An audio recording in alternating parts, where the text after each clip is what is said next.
Olá, eu sou Wesley Marchetti e seja muito bem-vindo à segunda aula do Fundamentos da Casa de Oração.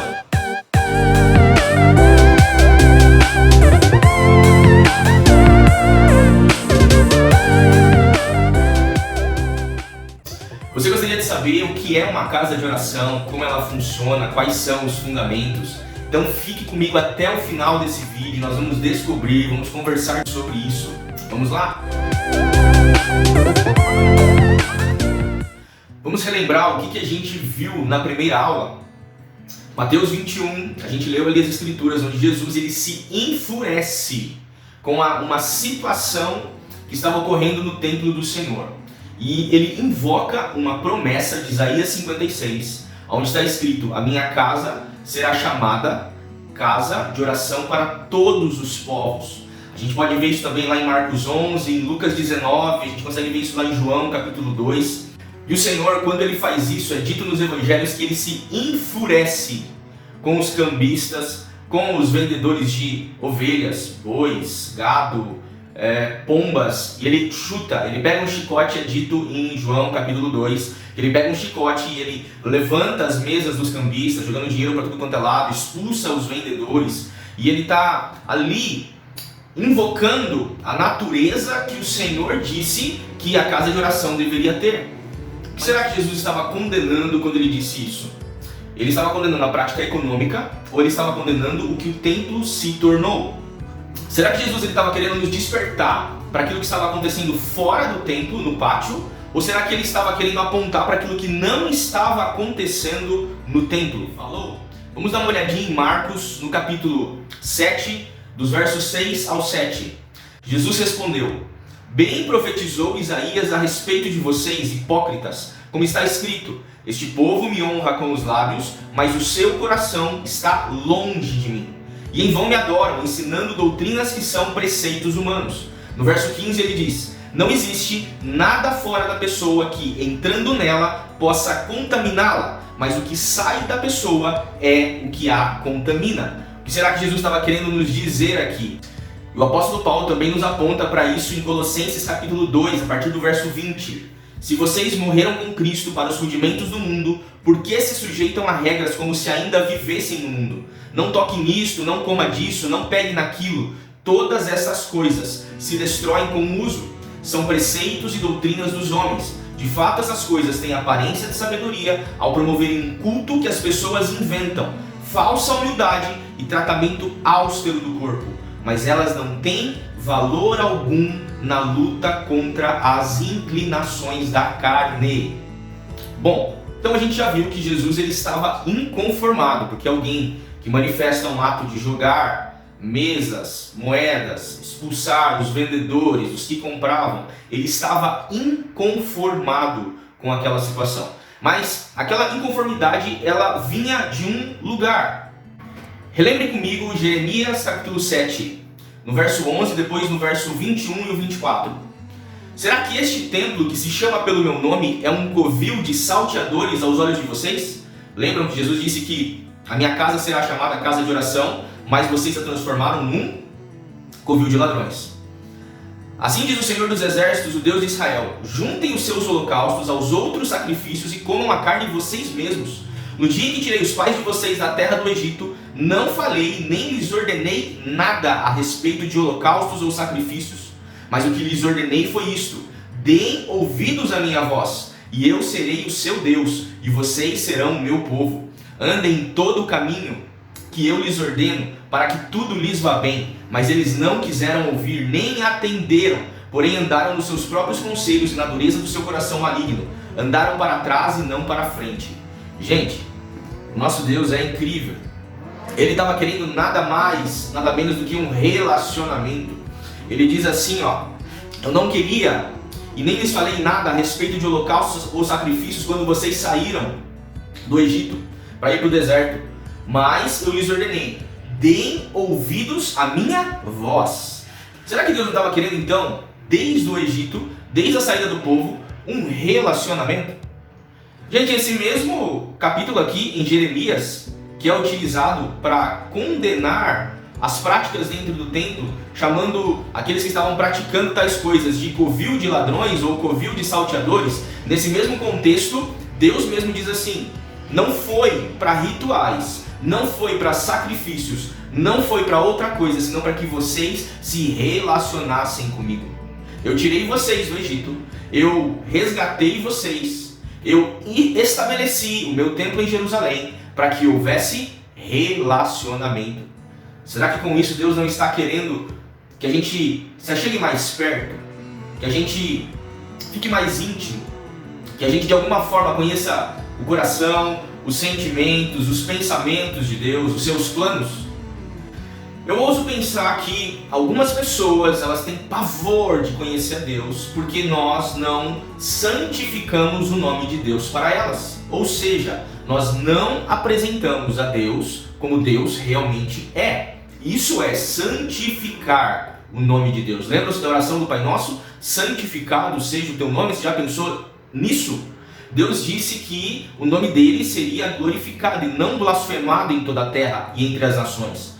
Mas quando nós apresentamos alguma visão distorcida de quem Deus é, as multidões o conhecerão a partir dessa visão distorcida. Recorde comigo Mateus 23:13. Ai de vocês, escribas e fariseus, hipócritas, porque vocês fecham o reino dos céus diante das pessoas, pois vocês mesmos não entram, nem deixam entrar os que estão entrando. Se essas pessoas elas não tiverem um encontro com o Senhor, jamais elas vão descobrir o que Davi descobriu em Salmos 25. Leia comigo no verso 7 até o 11. Não te lembres dos meus pecados da mocidade, nem das minhas transgressões. Lembra-te de mim, segundo a tua misericórdia, por causa da tua bondade, ó Senhor. Bom e reto é o Senhor, por isso aponta o caminho aos pecadores. Guia os humildes na justiça e ensina aos mansos o seu caminho. Todas as veredas do Senhor são misericórdia e verdade para os que guardam a sua aliança e os seus testemunhos. Por causa do teu nome, Senhor, perdoa a minha iniquidade, que é grande. Davi ele experimentou e ele descobriu a Deus como alguém bom, reto, misericordioso. Davi teve alguns professores, ele teve Samuel como o seu principal mentor, e a gente observa que as experiências de Davi conduziram ele a experimentar uma profundidade em Deus, como se fosse descascando camadas de uma cebola. Consegue entender o que eu estou falando? E quanto mais camadas Davi ia descascando daquela cebola, entre aspas, da personalidade de Deus, do caráter de Deus, ele ia descobrindo as nuances incríveis da bondade, da misericórdia, da fidelidade, do amor, da amizade, do relacionamento. Davi era alguém que entendia que ele havia nascido para ter comunhão com Deus. Por isso que o próprio Deus ele declara que nos últimos dias o que seria reestabelecido era o tabernáculo caído de Davi. Consegue entender a dimensão e o poder disso? Esse trecho de Mateus, Marcos, Lucas e João que a gente está citando recebe o título de A Purificação do Templo. Mas o que Jesus está tentando purificar aqui? Ou ainda, do que se trata essa purificação? Será que Jesus estava querendo somente fazer uma limpeza? Se fosse assim, ele não teria dito lá em Mateus 23, como a gente leu, que para os fariseus, que o que contamina o homem não é o que entra, e sim o que sai. Jesus estava com isso querendo dizer que a limpeza ela tem que proceder de dentro para fora. Fazer uma limpeza de dentro para fora, uma purificação de dentro para fora, purificar o templo aqui é uma coisa só. É invocar a natureza do templo, é restaurar o seu propósito original. Para Jesus, purificação tem a ver agora com restauração ao propósito original. Não tem mais a ver com ritos, porque senão Jesus ia deixar passar batido os ritos que estavam acontecendo. Toda aquela movimentação que acontecia no pátio externo do templo, o qual Jesus condenou, promovendo a purificação, se tratava de formas, de trocas, de ferramentas, de uma instrumentalização para que pudesse ocorrer os sacrifícios, as ofertas de cereais, as ofertas através de ciclos no templo. Tudo isso fazia parte dos rituais. Será que com isso a gente consegue descobrir qual o verdadeiro sentido de casa de oração? Casas de oração têm na sua nomenclatura o seu destino. Eu vou repetir, casa de oração tem na sua nomenclatura o seu destino. E o que é casa? Se a gente considerar a casa como um lugar ou um ambiente destinado à habitação, qual o tipo ou qual o perfil de pessoas ou quem habitará na casa de oração? Quem vai habitar nesse lugar? Quem vai fazer parte de uma casa de oração? Algo estava incomodando Jesus. Ele queria restaurar o propósito original do templo, se tornasse uma casa de oração. E o que é oração? Se Jesus ele queria restaurar o propósito original, o que tinha na origem? O que tinha no início? Vamos lá para o Éden. Quem que habitava no Éden? Deus habitava no Éden? Adão habitava no Éden? Como é que se orava no Éden? O homem tinha comunhão com Deus, via Deus face a face no Éden? Não seria esse então o propósito a ser restaurado quando a gente invoca o termo casa de oração? Agora pensa comigo, gente, isso estava acontecendo ali em Mateus 21, em Marcos 11, em Lucas 19, em João capítulo 2. O que estava incomodando Jesus, gente? Jesus ele foi claro quando ele disse que esse povo me honra com os lábios, mas o seu coração está distante de mim. Então a gente vê que tudo aquilo que os sacerdotes e o próprio povo estava praticando e promovendo não estava proporcionando aquilo que Jesus, o segundo Adão, veio para restaurar. Ele veio para restaurar comunhão entre Deus e o homem. Isaías 49 diz que ele é o mediador de uma nova aliança, ou seja, ele pega uma extremidade, o homem, ele pega outra extremidade, o próprio Deus, ele faz uma conexão, ele liga o homem a Deus, ele promove comunhão. Ele estava querendo restaurar o homem ao seu propósito original, aquilo que Adão perdeu no início, o que de principal Adão perdeu no início, que foi comunhão. Jesus estava dizendo, eu vim para restaurar.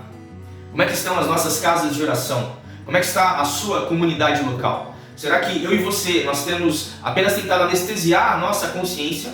Será que a gente tem ido aos cultos para assistir cultos ao invés de prestar um culto a Deus, prestar um serviço, prestar um sacerdócio que promova a comunhão, que promova e estabeleça o reino dos céus descendo? Será que eu e você não estamos apenas tentando mascarar, estamos tentando de maneira exterior nos justificar, fazendo coisas para Deus, quando que aquilo que Deus quer não é que a gente faça algo para Ele, mas que a gente se relacione com Ele? Na verdade, a minha oração nessa noite é para que eu e você, a gente entre em arrependimento.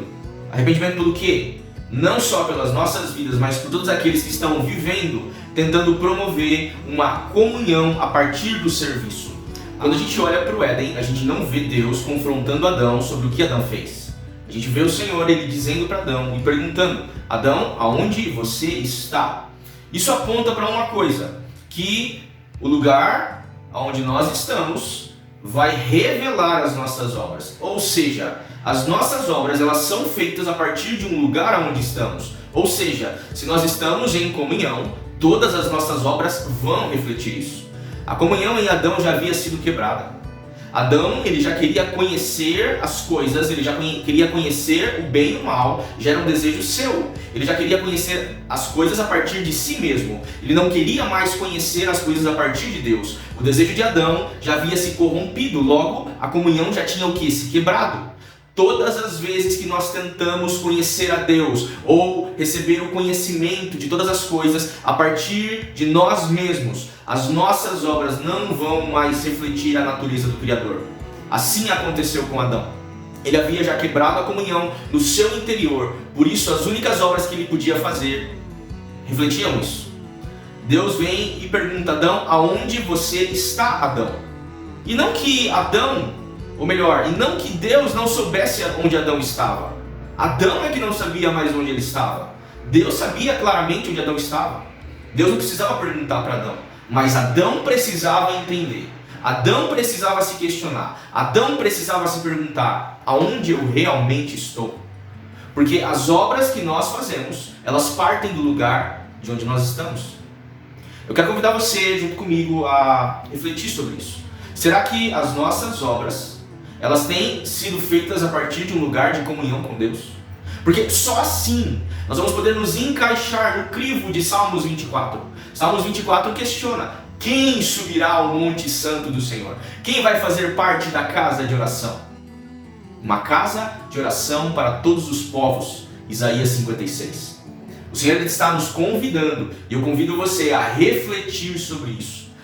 Reflita sobre as suas obras nesse tempo, tire essa semana, ore, Busque o Senhor para que você possa entender e colocar diante dele todas as suas obras. Amém? Pessoal, foi um prazer, foi uma honra, uma alegria a gente poder ministrar essa segunda aula. Essa aula ficou bem comprida, mas é muito conteúdo para digerir, né? O Senhor está dispensando algumas coisas e juntos a gente vai compreendendo o formato de uma casa de oração. A gente nem entrou ainda no que significa uma plataforma ativacional, uma plataforma que promove oração dia e noite. O que é esse dia e noite? O que é essa plataforma ativacional? Mas a gente vai, aula a aula, desenvolvendo isso, conversando, pensando juntos e construindo juntos. Eu espero que essa aula tenha realmente mexido com você, de alguma forma deixado você inconformado com você ou com a situação que te cerca, para que você possa, através da comunhão, promover uma transformação. Porque entenda, somente comunhão promove transformação. Não é serviço para ter comunhão, mas é a partir da comunhão, exercer e praticar serviço, manifestar serviço. É de dentro para fora. Legal, gente? Deus abençoe vocês e, se Deus quiser, na próxima semana nós estaremos juntos de novo, conversando e meditando sobre as Escrituras. Valeu!